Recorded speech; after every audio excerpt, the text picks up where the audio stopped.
All right. This is Openstax U.S. History, Chapter 6, America's War for Independence, 1775 to 1783. We'll be looking at Section 1, Britain's Law and Order Strategy and its Consequence. So recall that the last place where we had left off in Chapter 5 was the First Continental Congress. And the First Continental Congress, more or less, was a meeting, we'll say of the First Continental Congress, meeting of the colonies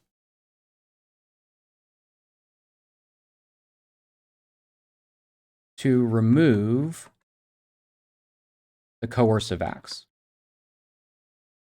And the coercive acts we covered last chapter, a series of laws that specifically targeted the colony of Massachusetts. These laws, most of the colonists and other colonies had felt that this had gone too far. And if Great Britain could come down and punish Massachusetts and isolate Massachusetts, then really Great Britain had the power to do that to every other colony. And therefore, the colonists needed to come together and formally petition Parliament to remove the coercive acts. It was at the First Continental Congress that they also said to put more pressure on Parliament, that they would boycott British goods, that this would be enforced via something called the Continental Association. The Continental Association enforces boycotting and makes sure that everybody does it. That at the First Continental Congress, that each of the colonies should prepare by raising and training their militias just in case any sort of violence breaks out. And maybe most importantly, what they also decided at the First Continental Congress was there would be another Second Continental Congress.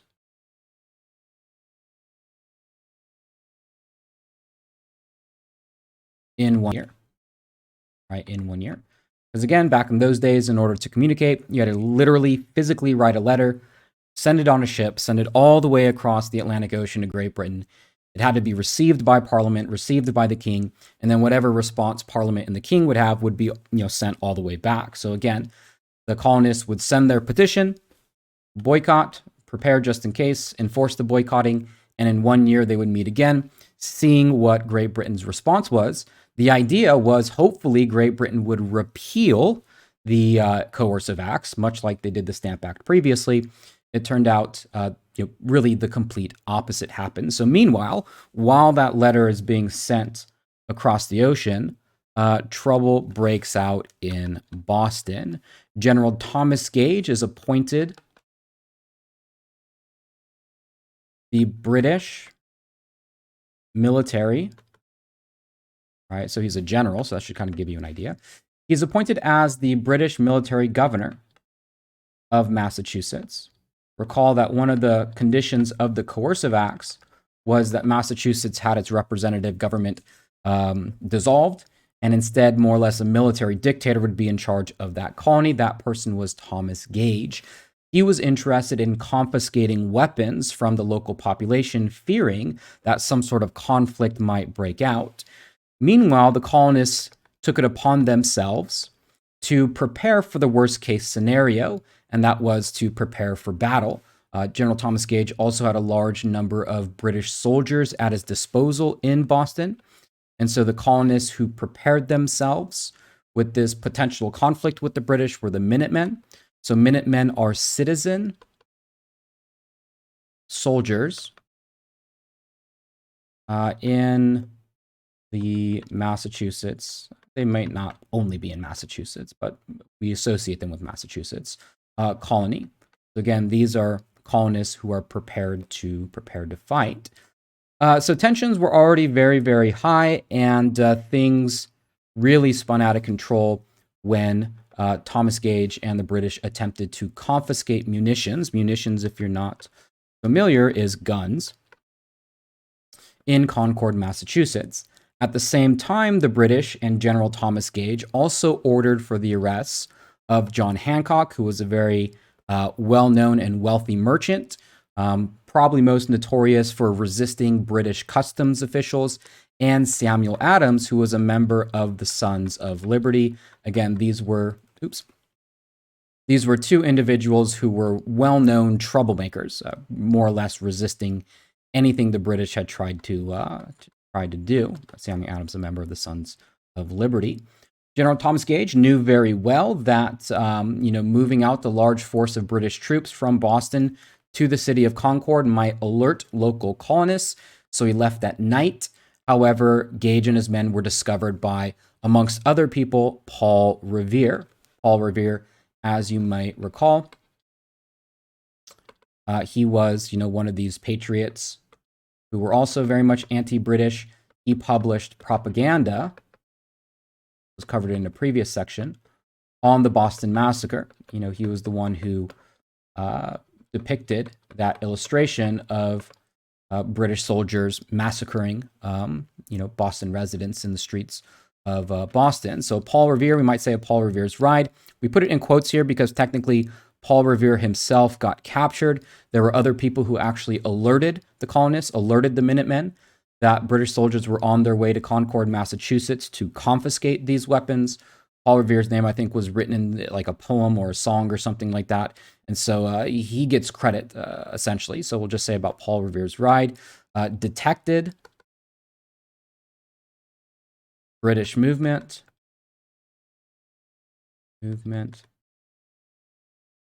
and warned Minutemen. UTE Minutemen. Of course, his famous saying, "The British are coming," often depicted in popular culture and whatnot, riding a horse, ringing a bell throughout the streets of Boston, saying, "The British are coming, the British are coming, the British are coming." So local militiamen were prepared, and they turned out in a city along the way called Lexington. So just to give you kind of a brief illustration, here's Boston. Here's Concord, C-O-R-D, a city in the middle, Lexington. And, the British were on their way. Oops, we'll do red for the British redcoats. Were on their way to Concord. And when local Minutemen were warned that the British were on their way out, they began to gather in Lexington, Massachusetts, that city there. And it was there that local militiamen and British forces exchanged gunfire. And that exchange of gunfire at Lexington, Massachusetts in 1775 is considered to be the shot heard round the world, which is the start of the American Revolutionary War. Right, so Lexington and Concord, sometimes also called the Battle of Lexington and Concord, we would consider this the first battle of the Revolution. Right, first battle of the Revolution. More or less the first skirmish, the British won. They made their way to Concord, Massachusetts. But by the time that they had gotten to Concord, more and more Minutemen reinforcements had arrived. The British really didn't or weren't able to confiscate many weapons there. They were either taken out by the Minutemen, or either just destroyed. And the British were forced to retreat. All the while on their retreat back to Boston, they were getting ambushed by colonial soldiers along the way. And so this whole series of events, again, is what we would refer to as the Battle of Lexington and Concord. So the British did not achieve their goal, you might say, of confiscating these weapons. Instead, they pretty much got into a fight with the colonists. So meanwhile, other militias took it upon themselves to further arm themselves. Fort Ticonderoga, this was a British fort. This was captured by Minutemen. Ethan Allen and Benedict Arnold, these were colonists who led the capture. Talk more about some of these generals, particularly Benedict Arnold. He was initially on the colonial side. And what was contained in Fort Ticonderoga was a lot of weapons, and those cannons and guns were then brought to Boston, where the British forces were eventually sieged. So the siege of Boston, we might say about this is the effort by colonists to trap I'd say trap British troops. Right, so if we go back up to our map here, essentially in Boston, right, that's where all the British troops had retreated to. They were staying there, and rather than attacking, essentially what the colonists did was to take up a defensive position on a hill. We'll say this is a hill right here, right? And just to sit on the top of the hill and shoot down on the British if necessary. This hill was in fact called, and only meant to confuse history students, was called Breed's Hill. But the effort by the British to attack, which they did up Breed's Hill, is called the Battle of Bunker Hill. Battle of Bunker Hill. And that was also one of the very early engagements in the American Revolutionary War. Real quick, just some of these images here. This image shows you the British forces marching out to Concord, Massachusetts. So you can see the British troops right here. They're on their way to try and confiscate or get, weapons. You can kind of see a little bit some of the Minutemen kind of picking off and shooting the British as they march. This is a bird's eye view map of Boston. Boston would be probably somewhere right here. Concord would be somewhere over here. And the events of Lexington and Concord kind of happened along that route. Back here, Bunker Hill. We're going to call this the British effort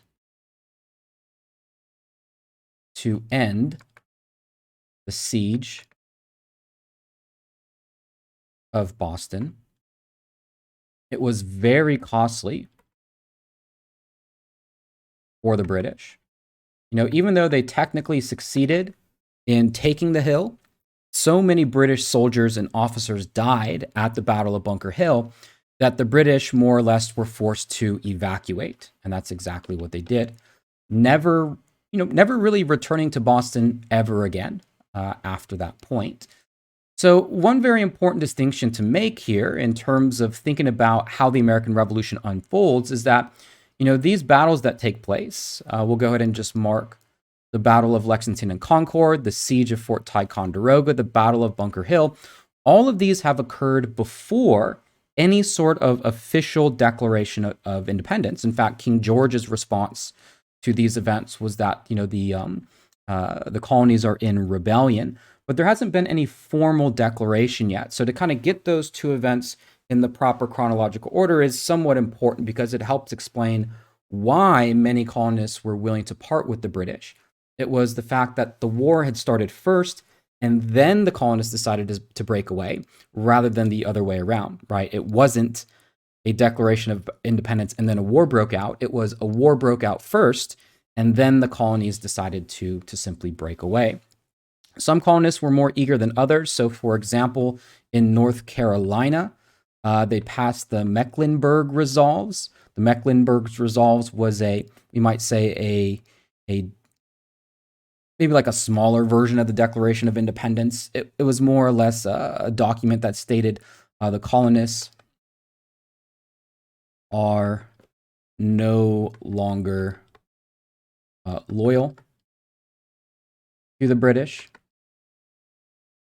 And, once people began talking about separation, pretty much the colonial population divided themselves into two categories. One were patriots. Patriots supported separation, right? Separate from Great Britain, or a loyalist. And that was somebody who favored remaining with the British Empire. So we might say, stay with Britain. And the colonial population was really split on this. In terms of demographics, population-wise, we typically cite 1/3 of the population wanting to separate, 1/3 wanting to stay loyal to the British, and pretty much in the don't care category, or could go either way, about 1/3. So really only 33% of the population eventually came around to deciding to eventually break away. Another thing that helped alienate perhaps other colonists and push them into the patriot camp was Dunmore's proclamation. This has to do with the colonies in the South in particular. Dunmore, or Lord Dunmore, was governor, royal governor of Virginia. And he proclaimed that if any slaves or servants fight for the British, right, any slaves or servants fight for the British, they'll be given their freedom. And really, the consequence of this proclamation was that slave owners, fearing that their slaves would go off, fight for the British, and become free, that the British were effectively stealing and taking their property, slave owners sided, as a result of this, with the Patriots, or with breaking away from the British Empire. So this promise of freedom to enslaved people in Virginia, but in the colonies generally, forced many slave owners, particularly in the South, right? Remember, a lot of the issues between Great Britain and the colonies had to, concern themselves with the northern colonies. Massachusetts was really ground zero for a lot of this, for a lot of the trouble between the two sides. And so one way that southern colonies got on board was because of things like Dunmore's proclamation, wanting to protect their, their possession of their slaves. So this was all happening against the background of perhaps the most influential political pamphlet ever written in American history, and that was Common Sense, right? So Common Sense was a pamphlet written which made the case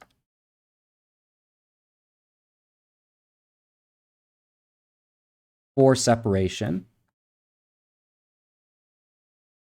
Separation or separation?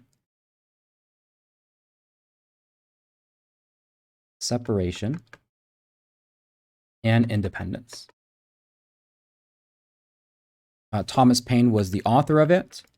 It was very effective. It mobilized a lot of the population to support. I think it's, I don't know. Mobilized a lot of the population to be in favor of declaring independence. Some of the things that Common Sense laid out was the idea of republicanism. Republicanism as a form of government means that there is representatives, or we might say elected representatives. So if you have a government that's considered to be a republic, that means that there are people who represent certain constituencies. Popular sovereignty, which is the idea, so popular meaning people. All right, so we can even just break down this word. People sovereignty means the right to rule oneself. All right, so the idea of popular sovereignty is that the people have the right to, to make the decisions about their government. And Thomas Paine's pamphlet was read throughout all 13 colonies and really galvanized a lot of the population to push towards independence. So with all these series of events taking place, again, probably most importantly being the fact that a war has already broken out between at least Massachusetts and the British Empire, that by the time the Second Continental Congress meets, again, let us recall that the perceived conditions, maybe, or maybe not perceived, but the anticipation, probably a better word, is that at the Second Continental Congress, the anticipation is that at this point, best case scenario, Great Britain has repealed the coercive acts, right? That's what the goal was for the meeting of the Second Continental Congress. Now, 1 year later, colonial leaders are meeting once again, and instead of the coercive acts being resolved and there being huge celebrations in the colonies, instead, there's a war going on in Massachusetts. There's conflicts between patriots and loyalists throughout all 13 colonies, and the colonial population is really sort of divided on this particular issue of whether to break away or whether to remain loyal with the British Empire. Finally, at the Second Continental Congress, it's decided that the colonies will break away. The Declaration of Independence is written at the Second Continental Congress. This is occurring in 1776. Again, why this date is a must-know date in any American history class. But the Declaration of Independence was the formal breaking away of the 13 colonies from the British Empire. And more or less, it listed all the reasons. You know, if you actually have a chance to take a look at the Declaration of Independence, it's more or less just a big list of everything Great Britain did to the colonies to cause them to want to separate or break away. Thomas Jefferson was the main author of it. We'll say the main author.